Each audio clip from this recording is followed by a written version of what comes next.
টানা 4 দফা দাম বাড়ার পর অবশেষে সোনার বাজারে এলো স্বস্তির হাওয়া।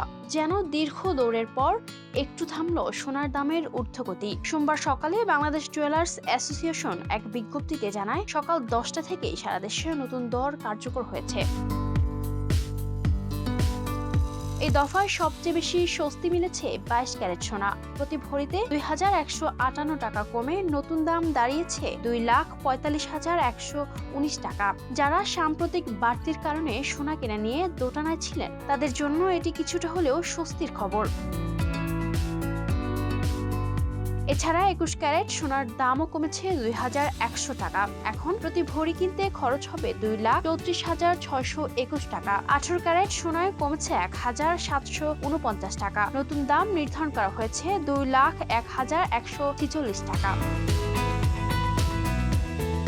অন্যদিকে সনাতন পদ্ধতির সোনায়ও মিলছে ছাড়। প্রতি ভরিতে 1,458 টাকা কমে দাম নেমে এসেছে 1,63,821 টাকায়।